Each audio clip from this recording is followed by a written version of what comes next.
very prompt, but like I said, zoos is like I had my people in the car, and I just dropped them off at the hotel. So let's do whatever parkour on the fly, unload your creative mind, and let's feed the unicorns. That's right. We're gonna be the unicorns. Be the unicorns. Be the unicorn. We're gonna be the unicorns, right? Yes, sir. Be the unicorns. Hey, you know what, though? Joe, I think you're hilarious, Joe. Joe, your shit is awesome.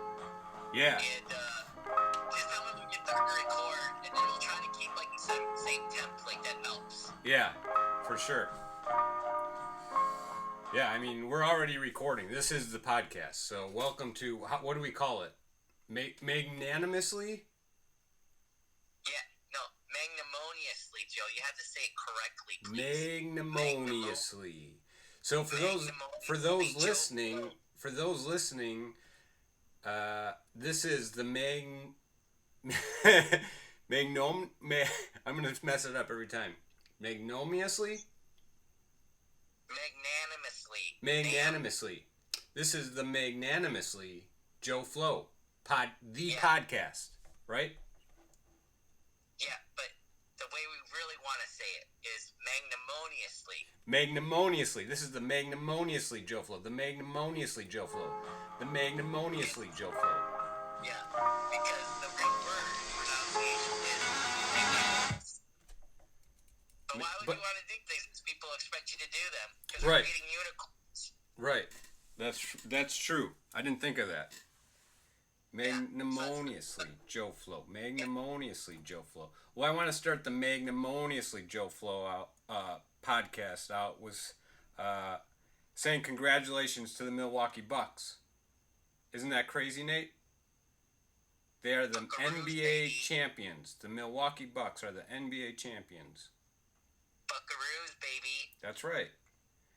So let me give you a little history on the Bucks.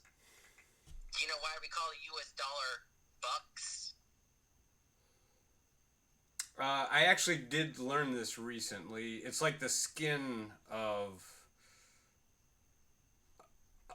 and I listened to this on another podcast, and I thought they might have said a different animal other than a deer, but for some reason it's still called a buck. But go ahead, tell me what you know. Yeah, it's a skin trade, baby. Right. Yeah, skin trade. You could trade raccoons, beavers, deer hide, and the bucks. Is a really it's gonna be worth more than rabbit skin. So it's bucks, and so that's a serious thing. And I love currencies of all types, and so the Bucks got me a buck. I won $135. Oh, sweet. Yeah, I did not bet on the game. Good for you. Good for you. Yeah, I bet on I bet on the Buckaroos at 2-2 to win it all, and they won it in 6. So thank you, Bucks. All right, Nate, cashing in on the Bucks NBA championship. All right, and you're heading out to Vegas, so that's pretty sweet too. Yeah, but I have to share this for those who do not know. Is what we may call the reincarnation or the Phoenix Rising, because Joe Flow magnamoniously is the man, and our friendship is always a very true friendship. But like I said, with people doing whatever they do, time passes. He got married, he got twins, and I'm playing catch up on all that. And the next thing I hear is, he's kind of sounding like an old man as I'm a truck driver driving through the ATL where he currently lives. And I wanted to check in on good buddy because I really am his number one fan when he's doing his stand-up. And the way I try to share this to people, and I really do share it to my other really good friends, is, oh my gosh, I got this friend. His name is Joe Flow. I think he's a hilarious guy. He's done 2 years of stand-up. He puts his shit on YouTube. I love it. How do you give a really good guy and stuff that you think is funny literally 2 thumbs up? You're literally the second like. That's where we kind of get caught up to this point, because the guy who puts the skin to the pavement, does the walk. He absolutely is the stand-up dude doing the stand-up comedy. And I admire him for that. That's where this is all coming from.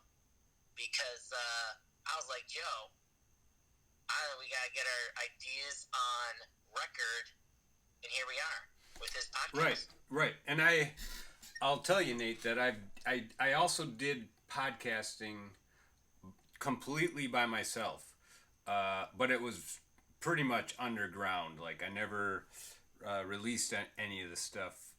Like I never promoted any of the podcasting that I did. So yeah, the podcasting kind of went hand in hand with the stand-up comedy. So yeah, you're kind of like you're my first colleague, attempting to continue to do this. This is the first one with. Do you want to introduce yourself? All right, my name is Nathan Google. Nathan Google. Yes. I like to go by as the Googleplex. The Googleplex. And we are the Googles before the 90s. And I would say for the applications of the podcast, because we want to focus it on humor and intellectual humor, a little dry, honesty, translation of what happens in one's life, sharing these little anecdotes / situations that happen to pull out more comedy. Right. Might have some more comedy. Yeah, that's the focus. Comedy. What I'm trying to say is I knowingly know in all of my social groups I'm not very funny. Like, there's that funny guy and there's the smart guy. Yeah, I'm not really called the funny guy. I'm not the person who's cracking, lacking jokes every day and someone's like, oh my gosh, Nate, you're so funny. Like, I never received that compliment. Mm-hmm. Okay, I've never ever received Nate's the funny guy.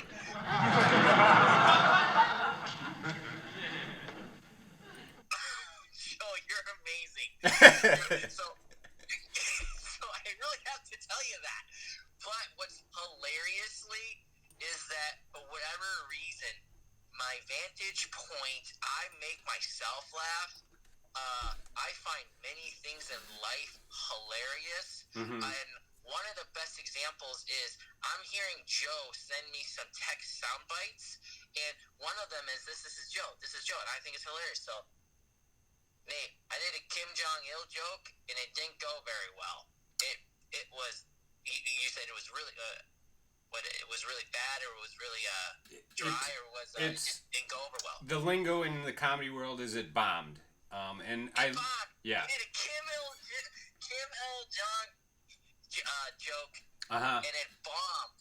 And I can put that shit together, Joe, and I laughed out loud for 30 seconds. Yeah.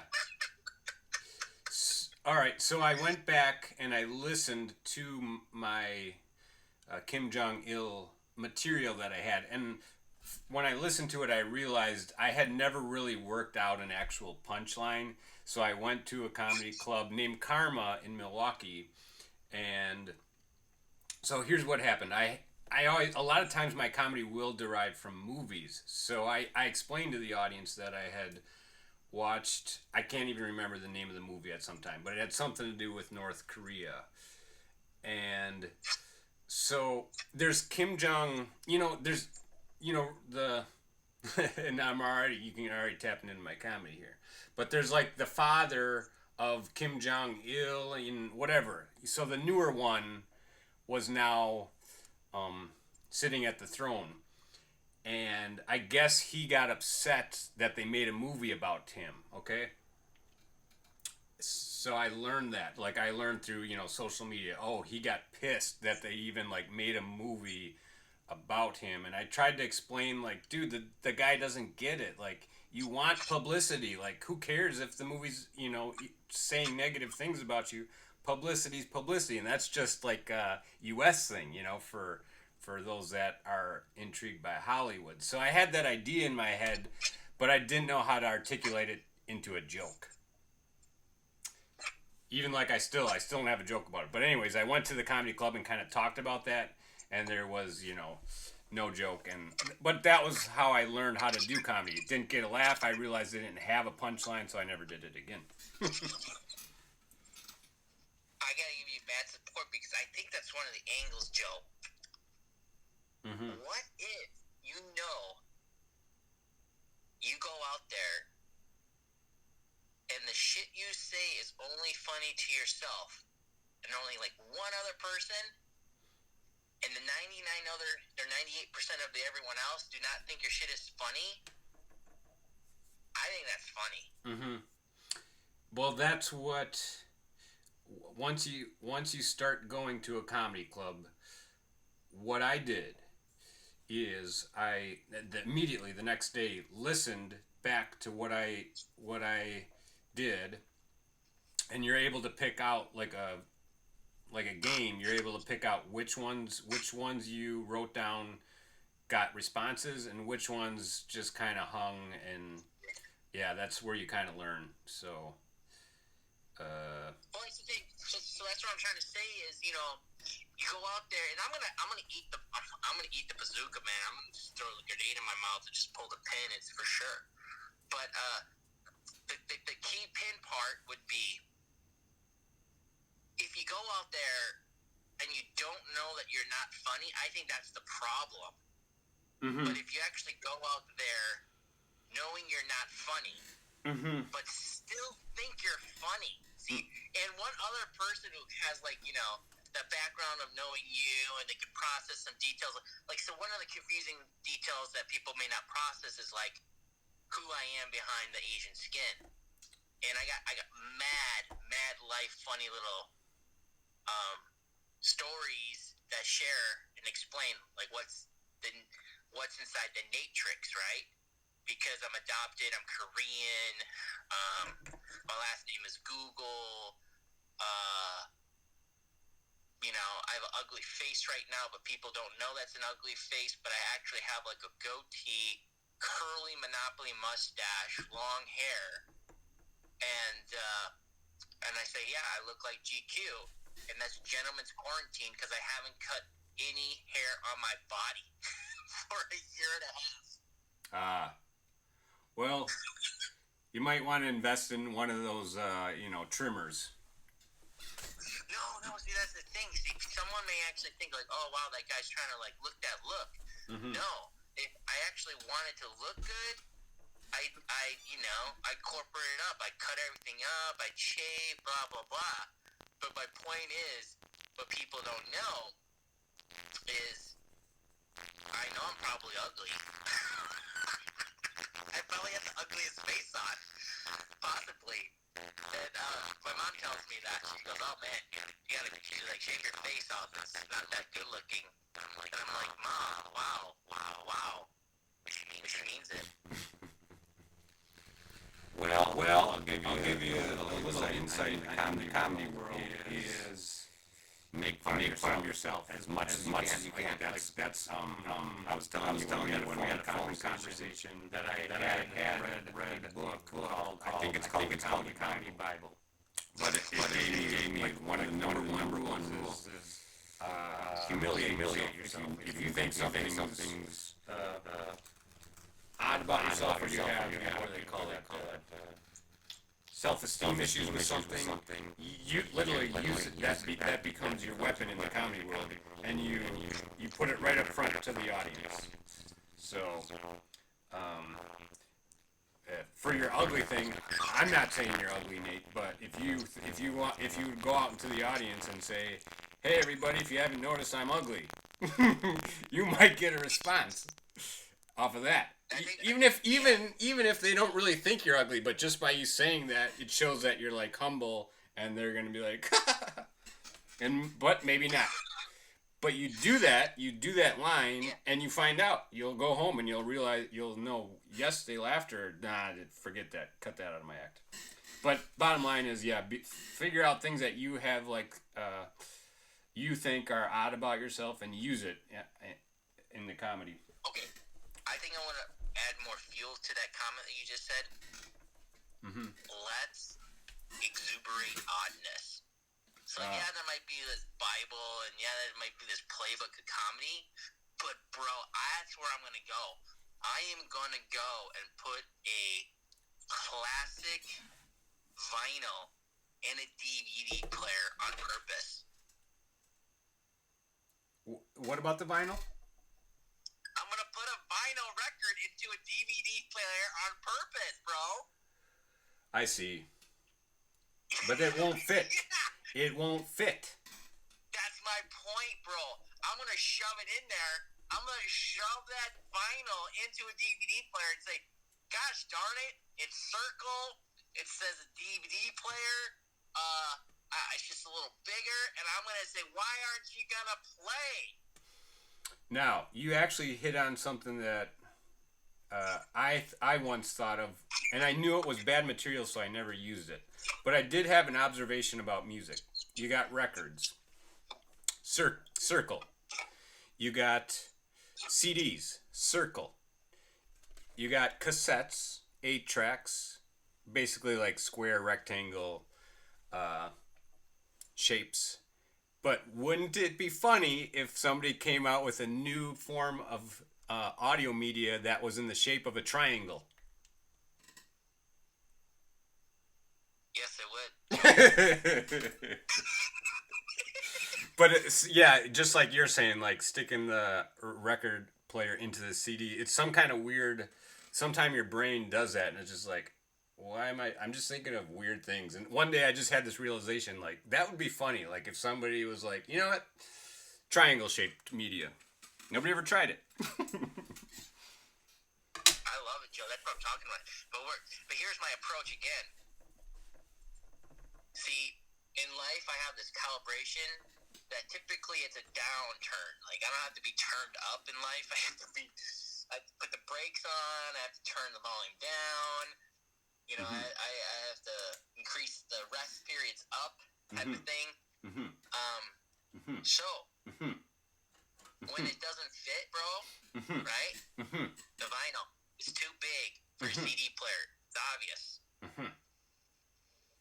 I'm going to shove that shit in there so hard, it's going to play. Yeah. Now, the other thing I'll tell you is you go and you do stand up, and what is it also besides stand up? It's also a form of speech. And in high school I took a speech class, and what you're going to realize, like I did, you know. Why do I keep saying you know? Because that's what I was doing the first couple times I was going to the comedy club. And I played my recording back, and it was like, man, every sentence, then I say, you know, and then I tell a joke, and then I say, you know, and then I tell another joke, and I say, you know. So you're going to find out what your speech tick is. And I haven't picked one up with you, but I'm sure you have one. Yeah, share that. Share it with me. Actually, I have a speech tick, and it happens when I discovered it on a Tinder date. You know. Okay. And it's when it obviously comes out when one is nervous. Right. So, in summary, I go on this. This is my first Tinder date. You know, I did the 30 days. Side comment: if you just wait enough, they just throw you 50% promo that you kind of capitalize in 24 hours. So 30 day is $15. Like, guys and ladies, I just saved you $15. So what happens for my nervous tick is I meet up with this girl, and she legitimately is her profile. It's just, again, she's like 20 pounds, a little heavy. So she's a little larger, medium-sized girl. And I'm actually like 20 pounds more buff in my photos. Okay. Because I just do big face shots. Like, I don't show much of my body, but I don't know why, I zoom the shit into my face. Okay. You know what I'm talking about. Those people just show your face. Okay. So, fine, we're having some Korean, and it's cool. Like, she's legit. Everything's no catfish. And then all of a sudden, she just throws at me, "Oh, I'm really sorry." And I'm, "Oh, why? We haven't eaten or anything." And the panchan, which is a Korean side dishes, haven't come out yet. She goes, "Oh, man, you're just really beautiful. I'm so sorry, but you're really beautiful." And again, Joe, I've never been called funny or beautiful to my face ever in my life. So my tick was I just started laughing. I didn't know how to process this, right? Never happened before. No woman has ever said, "Oh my gosh, you're so beautiful." Okay, Joe? And so, holy cow, then my maturity kicks in, and I go, oh shit, like what the, like I'm like geeking out, and I call myself, I was like collecting myself, I'm like, well, I want you to know my purpose here is to make sure you actually have a good time. Like, it's like that's important to me, you know. Like I said, I told you on my profile, I'm a nice person, I'm an aware person, and I want you to enjoy this date. And my nervous tick actually is at kind of inappropriate times. I would have to hold back my laughter. Okay. Yeah. Yeah. That's your nervous tick. You laugh. I just did I just did it right now. But well, yeah, you know what's really funny is like that moment where they say that like shit happens at a funeral home, and you're just laughing. Yeah, it's a very weird syndrome takeover because again, your body has to process these emotions, and it has just a limited expression set. It's cry, it's shooting swears off, it's laughing, it's complete silence, and at inappropriate times, it'll grab the wrong one. That's where I'm going with this. I think, Joe, as we continue to combine our powers of mental and emotional and just silly shit, that's gonna be our comedy. Like I have this version, Joe, because like you are only one, and I am like the only one. You know, like two piece here, even though you have a wife. That's a single man joke, Joe. Not very funny, I know. I want to literally do whatever the F we want as long as you think it's funny and as long as I think it's funny, and that's funny with me. Right. So I found out, Nate, because I hadn't done comedy since 2019. So that's 2 years of not going to stand-up comedy clubs. But what I was doing prior to going to the Atlanta Stand-Up Comedy Club was emailing this guy named Ben, who actually lived in California, but for some reason he controlled these comedy clubs bookings. So the other day I emailed him. I got an email back that he's no longer the organizer. So they gave me a different email, and I did get offered a spot for September 8th. So that's a little more than a month from now. Congratulations, Joe. Yeah. So that's, So you know what I have to say to that? Yeah. What do you got to say? Bro, man, are you ready? Are you ready to cut this shit up in a blood pact? Yeah. The number one. It's like I know that I won't do good that time, but if I continue to go repetitively, I'll get decent again. Joe, are you ready to cut it up in a blood pact? You know what a blood pact is? Blood pact? Yeah, PACT. Well, I envision a lot of blood. Okay, all right. You know what's really great, Joe? Full transparency. A lot of times and sometimes it is back and forth, but it seems like for whatever reason, sometimes I just have to teach you some vocabulary. Well, it's not, I'm not sitting around, saying to people that it's going to be a blood pact. This is not something I say. Okay, synonymous to a blood pact is blood brothers. Now do you know what I'm talking about? Yeah. Okay, so you said September, correct? Yeah. And what is today? July 21st. Cool. So I would say this, bro. Because I actually told another friend, and I've been telling some other people. I said, "Yo, I gotta follow up on something. I'm gonna finish this Vegas trip, blah blah blah. Then I'm gonna go to blah blah blah, and then I'm gonna cut it all off, and I'm gonna come to your house, and I'm just gonna live on your couch for like 3 weeks, Joe, all the way up to September, to see you live, and then maybe like put myself in the weekend after or the weekend before, so we can write this shit in blood. Okay.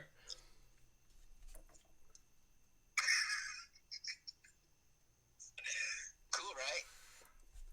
Well, yeah, you got a lot of, the other thing is it's only 4 minutes, so I could easily use old jokes that I have. No, I'm talking about like I gotta be there. I gotta be on your couch.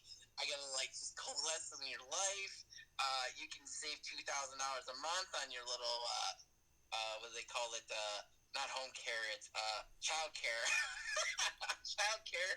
Save that shit. You can feed me McDonald's. Sorry, mac and cheese and hot dogs. I won't complain. I'll water your plants for you. I hope that Cynthia doesn't hear this podcast and she just deals with me on her couch.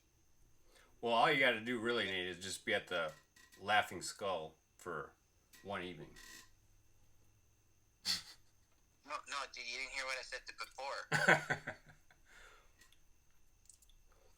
You know what? The other funny thing is how many times I heard people, like when I was doing comedy more routinely, is I would often hear people be like, "Oh yeah, I'm gonna go see you. I'm gonna go see you." They never go see you, and that's one of the things I learned about. Sleep on your couch for 3 weeks, Joe. I'm gonna shut my life off. I'm gonna shut my life off. It's 4 minutes to be at the Laughing Skull, which is Midtown Atlanta. Or Buckhead. They also call it Buckhead. Yeah, Bucket, whatever. Think about this, Joe. This is what I'm talking about. Turning up the blender, bro. And I literally am sleeping on your couch for 3 weeks. I don't think that's going to happen. What? Joe, trust me. Just trust me, okay? Okay, I'm talking like sharp. We're cutting our teeth here, and I don't know how to cut our teeth any sharper than turning the blender on that 12 button. You know, there's not just 10 options. There's the 12th button. It's called Liquify. We're gonna turn that shit on Liquify and run that shit to the motor blows your outlet, because that's the shit we're gonna come home with. Right. I don't know what you're talking about, but right. I'm talking about sleeping on your couch for 3 weeks so we can cut our teeth on the stand-up comedy, and so your 4 minutes will still be the 4 minutes or whatevs, and then we're going to polish each other up like hardcore. I'm going to get on stage for the first time hardcore. I don't care. Bomb in my mouth, whatever. And that's going to, again, answer that shit like, oh yeah, people say they're going to come show and they never show up. No, I'm going to show up for 3 weeks. Well, realistically, all I'm looking at is we do a podcast once a week, 1 hour. Yeah, and if I go to the comedy club, that's great. I'm hardcore, baby. Like 3 weeks commitment. That's like better than summer camp. And I don't have to answer to anybody in my life right now. And Cynthia, whatever. I'll like do whatever to help around the house. I'll flip some pancakes. I don't care.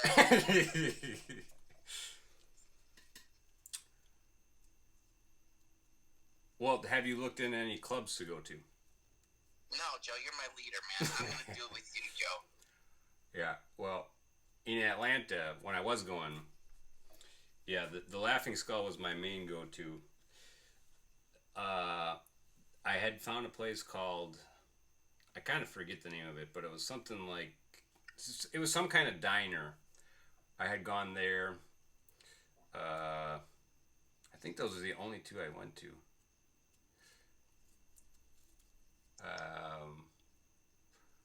But I was also telling you in Milwaukee, yeah, the place I would go to there was called Frank's Power Plant, which had open mic. And the cool thing there was that it was every Tuesday. There was no emailing anybody. It was just a club where you just, if you showed up, you showed up. If you didn't, you didn't. So I kind of broke my teeth there with the comedy. which was nice. Yeah, so you do gotta kind of gotta do your own homework on, okay, where are comedy clubs. I picked up on that nuance. Did you really break your teeth, or are you trying to say you're trying to cut your teeth? It's just a lingo, yeah, for going, actually, not just talking, but actually going to a club and actually doing it. I didn't actually. There was no cut. There was no blood pack. There was no blood. Joe, what's pretty killer, Joe? Yeah. We be killers, man. Mm-hmm. Oh, and then you liked. Oh, that's you just jogged my memory. That was the last place that I went to, and that place was actually cool. It was here in Atlanta. It was like a church, and I think I was informed of the place by a friend of mine, and yeah, it was a unique place. But that you just made me remember. Yeah, it was. I can't even remember the name of the church, but it had like a basement, and like once a week they had stand up comedy. That was the last time I went, and. How many people are there? There was in the room. There had to be at least 20 people, and for open mics, that's an audience. There might have been more than that, but you're not talking 100 people, but somewhere from 20 to 40 people. 20 people? Yeah, that's all you need. Yeah. I'll pee my pants. Yeah. That was the last time I went. That was 2019, probably the summer of 2019. Joe, I think you really have the gift, bro. Yeah, it's in there. Yeah. Yeah, and you shared something that I am absolutely relaying and giving you credit for. And that's the two critical parts of you enjoying it thoroughly through and through, and the expression that you just love robbing banks. Right. Yeah, and when I say when you enjoy it through and through, it's actually like this euphoric high. Yeah.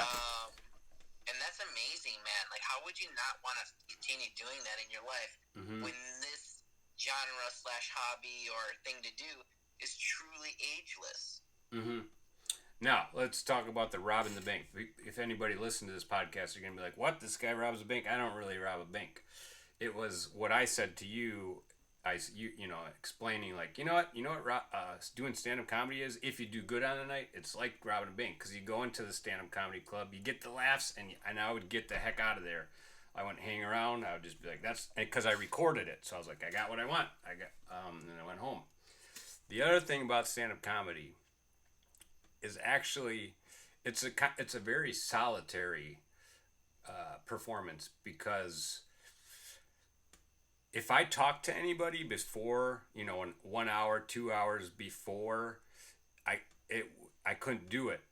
You have to kind of get in your own head, because you're memorizing, okay, what are my jokes? If I start talking to somebody, I won't be sitting there memorizing what I have to say to a bunch of strangers. So it's a very solitary thing too, and the more solitary you become, like right before you go, the better, at least in my experience, that you'll do. Yeah, if I would sit and start having conversation with somebody, I'm not focused on the jokes that I gotta go up on stage and say. So it's a unique experience, and that's just the one thing I found when I was doing it. I haven't talked to a whole lot of other comedians, about their practices, but that's how it was. Let's talk about that, Joe. I really am just a peer-to-peer collaboration with minor, I call it wizard drawing, from Disney or Harry Potter, and what that means is, I think if we just keep going on our angular trajectory, the one we set, I believe will be on a distant foreign planet of our own. So there won't be any... Yeah, what I mean by that is their creativity realm has to be untainted by, like, Disney and Harry Potter, because they actually did that test where they said, oh, draw us a wizard. And think about it, like, sometimes you're like, oh, draw me a wizard, and then you just end up drawing Gandalf, or you just end up drawing one of the Gryffindor teachers. You're like, that's a wizard. And then you're like, wow, no, a wizard could be a unicorn more, and that speaks, right? And that's what I'm trying to say, bro. Like, all in its purity, man. I know, not kidding. I don't want to be considered funny by the 98% of people out there. As long as I think I'm funny and you think I'm funny, I'm okay with this minority 2% of success, because when you start out this insane 2% success, the trajectory of that setup from the origin being untainted by any other person that's like, oh, you got to follow this manual, bullshit like this, and do it like Seinfeld. You know, I love Seinfeld, or do it like this person. No, bro. I think we got to go absolutely hysteria, and we will literally end up in our own alternative galaxy where there'll be like infinite amount of species appreciation for our humor. Hopefully. That's the plan. Yeah, you feel me? And it's at the beginning, bro. It starts at the beginning of the 2%. Because it takes a lot. You said it yourself, it's a very solitude thing. So, man, like, if you did this Solo, mad kudos. You fucking did comedy, Solo, and you know, cut through the veneer, and you stood by your own self, because it's yourself on the outside and it's your inner self, which is a huge mastery step. But then to have just one person in your corner, like I said, I think you just literally created yourself an alternative universal spaceship, co-piloted. Mm-hmm.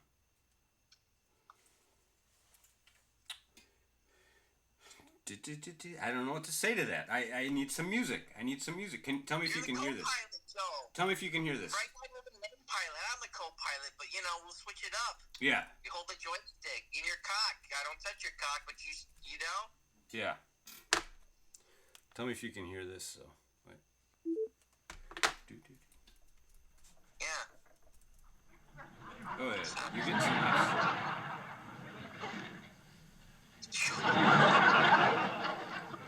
Joe, you're awesome, bro. All right, okay, let's recap. What's a very powerful thought you've had since I talked to you this week? We talked maybe Monday or something. What's a very powerful thought you've had in the last 48 hours? Well, I've been pretty busy, so a powerful thought I've had. Well, everybody's focused. I'm sorry, Nate. Everybody's focused on the Milwaukee Bucks. So actually, I walked today. So I did have a powerful thought. And Giannis Antetokounmpo woke up today as first time winning his NBA championship. So I really did have a powerful thought, because I went for a walk at lunch and I was thinking, man, it must be awesome to be that guy today.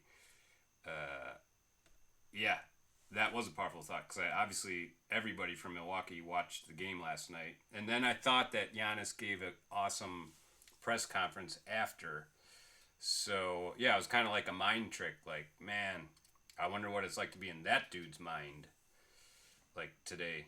Because he was very inspirational with his post-game comments about how humble he is and stuff like that. So, might not be what you wanted to hear, Nate, but that was my powerful thought today.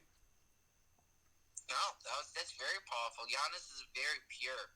Yeah. He's and he's extremely likable, and I too look up to him. Absolutely, he is a vessel of genuine inspiration for anyone, because he's just so true to himself and his brothers. Yeah. He has a very good path to his success, and along the way, he has been extremely one of the rare, pure good people out there. Yep. That was my powerful thought. Joe's powerful thoughts. I had this bit. I was trying to explain it because it's probably not funny again to the 98%, but I'll just basically give you the backstory. Okay. It goes with, dang, when you go outside, aren't you just so appreciative of modern science? And the best one out there has saved your life, saved my life multiple times. But have you ever stopped and gave that gosh darn amazing red circle stop sign a feeling of gratitude? Have you gotten out of your car and gone up to that circular sign and just said, "Thank you, stop sign, for saving my life. Thank you, circular stop sign, for saving my loved one's life. Thank you, circular stop sign, for keeping order in this crazy traffic world that we have." Mm-hmm. And I would just continue on just showing how awesome So that let me circular stop sign is. so let me get into your thought process there. So you're obviously speaking of the driving stop sign. So you drive around, and for some reason, Nate can't stop thinking about stop signs. That's kind of the premise, right? Right? No, but not thinking about it, I'm showing it major gratitude, and I'm giving it like major recognition. Like, when have you not, like, seriously, how powerful is that circular stop sign? Mm-hmm. It's an octagon. It's an octagon, though, really. Bro, it's circle. Yeah, I'm pretty confident they're octagon shaped. I'm gonna Google this. What shape of stop sign? Bro, Joe. It's a circle stop sign, bro. Octagon. Google said octagon. Dude, Google is telling me right now it's circle. Well, you're Google, so obviously you're telling yourself what you want to hear, Mr. Google. Alright, so Joe, this is where I actually need some help in the laboratory. So that's exactly the premise. And it doesn't go well because my friend said, well, you know, if someone's going to go out for stand-up, they're kind of more loose. They want to be, like, enjoying themselves. But what ended up happening, exactly what I know would happen, Joe, is, like, see, this is the bigger thing. It takes a very certain person after a certain while, and I purposely was saying circular stop sign. But I know in my brain, like, again, I'm not very funny, and I know in my brain that the stop sign is actually an octagon. It's not a perfect circle. It's got these sharp corners, straight edges, trimmed in white, and it's red. And we all know it's an octagon. But the fact that I kept purposely calling it a circle, and then you had to then step out and correct me. And that's what I'm talking about, because there's this personality that it's either the Karens and I already broke it down to 3 logic levels. The first one is, one, they're like, oh, they're actually trying to be helpful. They're like, hey, bro, I'm just letting you know, I think it's an octagon, not a circle. And they're not being mean because their intention is to help. And they're helping with a correction. And then the second one is like, oh, wow, is this person a major idiot? Like, this guy doesn't know it's an octagon? Mm-hmm. And is it all his life he thinks it's a circle? This guy's a dumbass. Like, major dumbass. Like, whatever. And, like, the third angle is, again, this is really next level. Are you ready for this? This is fucking next level, and this is actually where all the human conditions need to strive for. So, literally, it's like this.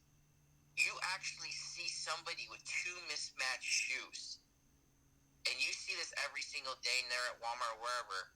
You're like, oh, wow, they have 2 mismatched shoes. They're obviously not the same shoe, but they're walking around. And you don't speak out and say, hey, dude, hey, girl, your shoes are mismatched. So my point is this. Who are we to tell and correct somebody else? And so I take that stance of like, hey, yeah, it's a circle stop sign. It's an amazing. And what's fascinating is I actually could take it somewhere, but if I get interrupted by somebody that literally has to have that, like, you know, that goal, that balls, that caring personality trait to stop me mid-show with any of those 3 things, trying to be helpful, you know, again, trying to can't let it go through because I feel like it's a mistake. That's what I think there could be something.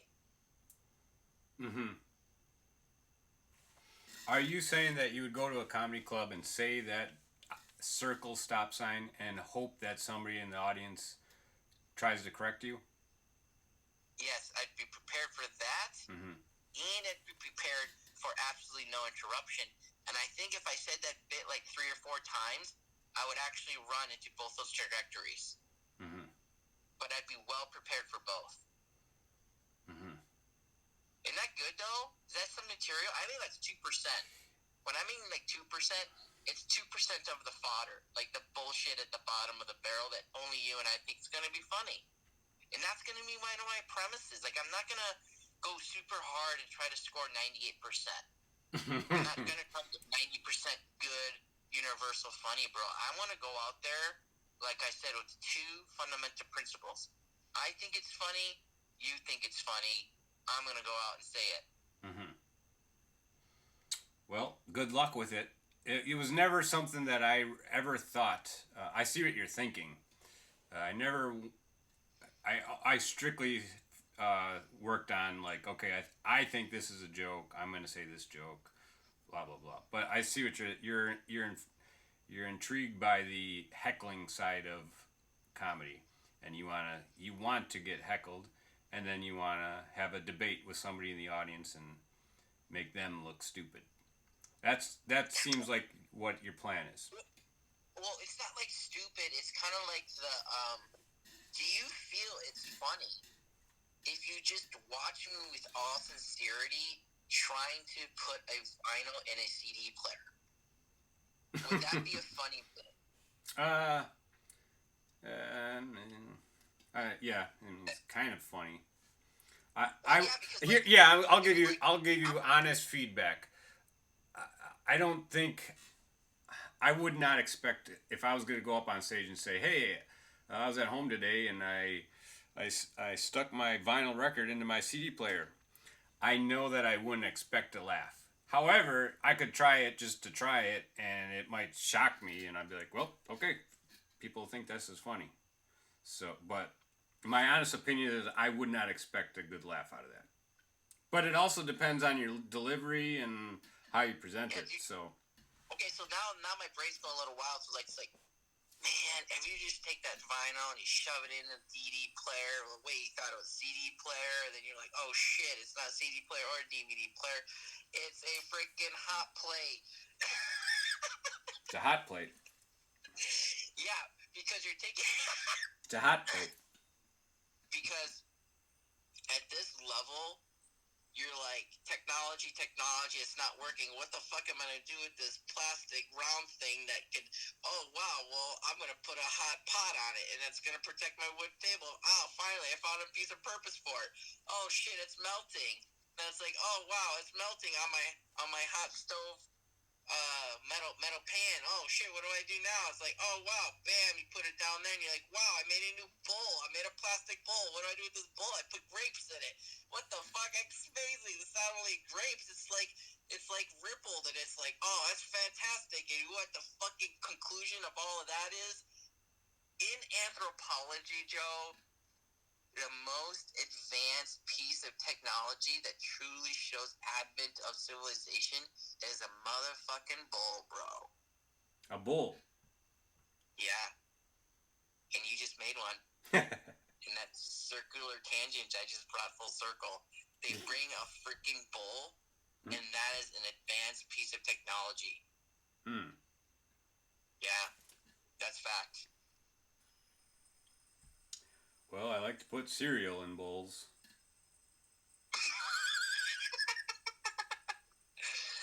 See, now we're into something, Joe. Like, you could go like, I'm on this bull / sphere tangent, and you can just try to go everything triangle. Like, gosh darn it. Aren't you just bull? I just said it's so sad of bulls. They're circle, and they're round, and they're perfectly symmetrical, and don't have any angles. Right. I want to eat my cereal out of a triangle. Out of a triangle. You can't even call it a bull anymore, so you have to call it a rule. You know what? I potentially, like in a dumb, like in a comedy movie, I could envision the triangle thing being funny. Like, yeah, it's some kind of alternate world, and like you're saying, people say, "Hey, did you get the newest?" I don't know what you would call the triangle media device, but they'd be like, and then you would see it in the movie, and they'd be like, "Oh yeah, put that into the triangle," and then they would be like, "Hey, can I get a triangle of cereal?" And yeah, you'd just be like triangles throughout. I'm sure there's other things. You wanna It's call one it of the those things triangle that right universe? now, like, somebody could be listening and be like, that is so stupid. But I could envision it in some kind of comedy movie that I will never write or perform Joe, in. it's not stupid. It's a genius. It's Right. 2% of It could be retardedness, genius. which is genius. Could be genius. Triangles, Yeah. man. Yeah. You said you live in a triangle world, and I live in a stop sign with circles. No, I wanted to tell you what I once was kind of what you're in right now. You're thinking about stop signs. So your comedy mind is trying to write something about stop signs. And I once was there too. And I did start to be like, I was like, pretty much every sign is something like don't do that. Stop is basically don't. No left turn, no U-turn, no parking. So I started to collect, like, man, like basically every road sign is like, it's never yes, rarely. So I was like, how can I use that in my comedy world? So I would always pretend that I had a therapist. So I'd be like, I said, yeah, I went to my therapist, and my therapist said I should be more positive. And I liked that. So I was like, yeah, they're right. But then I got in my car and I started driving, and all the road signs were like, no left turn, no U-turn, stop, no parking. I was like, roads are very negative. And that was the joke. And I did do that joke. And it's not a home run joke, but it did get a few laughs. I love that joke. It was like Joe. it was a yin and the yang thing. Oh, I went to the therapist. They're like, oh yeah, be positive. Then you get in the car and you read everything and everything. Like, no. So I saw that like aspect and I played it. Yeah, you probably use it at least a couple times. Joe, I love that joke. Yeah, but there's something about being on the move that gets your brain thinking. So like you've been calling me. It sounds like you're driving sometimes. Well, before I was, but when we have these meetings, I'm going to be 100% present and dedicated. I don't know if you're a bicycler, but I used to cycle. I still cycle a little bit, but I used to cycle a lot by myself, and that was really good for getting my wheels in my head moving. And what would happen to me sometimes is that jokes would I didn't have to think about these jokes. For some reason, my brain just opened up because of like exercise, obviously. And I'm not lying. Like, yeah, things would just like I realized, wow, when my brain is relaxed, I'm calm, I'm feeling good. Like, yeah, they just kind of like you just start. Your brain is like thinking about maybe some news thing, and somehow the joke just hits you, and that really was happening to me. But yeah, it's something about being on the go. So when I was cycling, that could happen. I was traveling for work a lot often on the planes, and I started realizing a way to occupy myself was like read stupid signs, and craft a joke out of it. So yeah. I also call that same description you're sharing the muse visiting. Mm-hmm. And it also happens really intensely when something crazy happens to me. Ah. Yeah, like the crazy happens is like the girl says, "Wow, you're beautiful." Never's happened before. I'm not really called beautiful. Another one is like hearing a chick just talk about fan life for 4 hours, and I'm like, yeah, keep talking. And she's like, I want to do it. And then at the very end of her punchline, like I was like, oh yeah, you want to go see that van? Because I own one. Then she sees my van, and she's like, holy shit. She starts making out. And just a quick summary of the make out. I was like, wow, I can't have third helpings here because she didn't have a scapula. Oh, okay.